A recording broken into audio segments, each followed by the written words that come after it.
शिव संगे सुतली से जरियात गौरा रानी पूछेली गौरा रानी पूछेली हो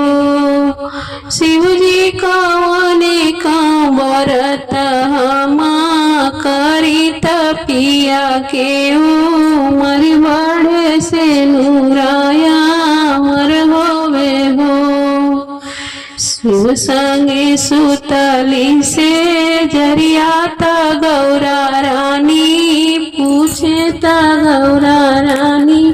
पूछेली हो शिव जी कौन व्रत हमा करी तपिया के मर बढ़े से नूराया मर रहे हो शिव जी कौन व्रत हमा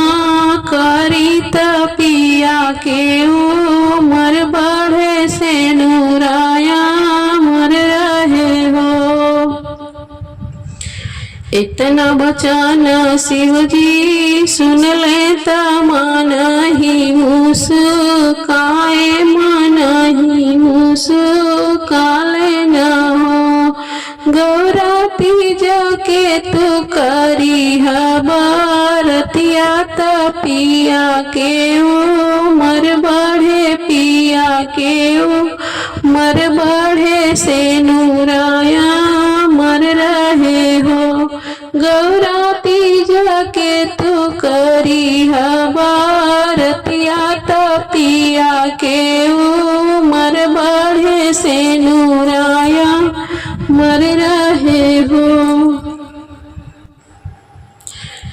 तीज के व्रत बड़ा पावन लागे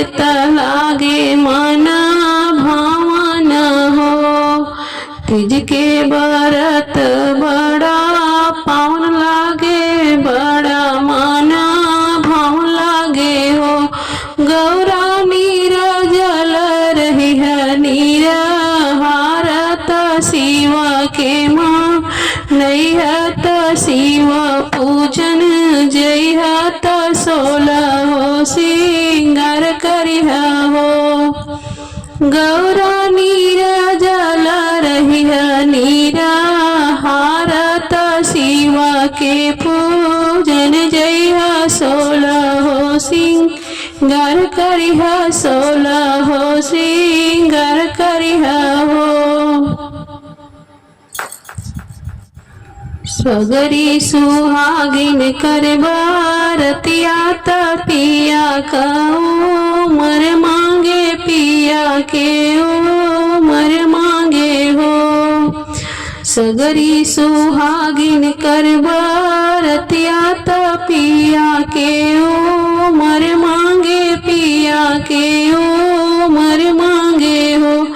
गौरा जन्म जन्म रही सुहागिन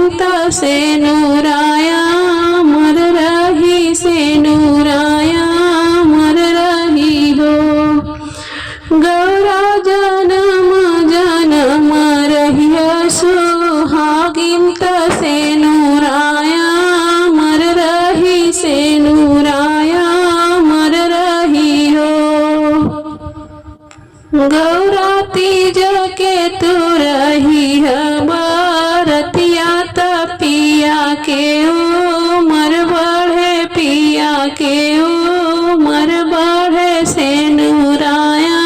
मर रही से नूराया मर रही हो गौरा तीज के तू रही हबरतिया तपिया का उमर बढ़ी पिया के उमर बढ़ी से नूराया मर रही से नूराया मर रही हो शिव संगे सुतली से जरियात गौरा रानी पूछेली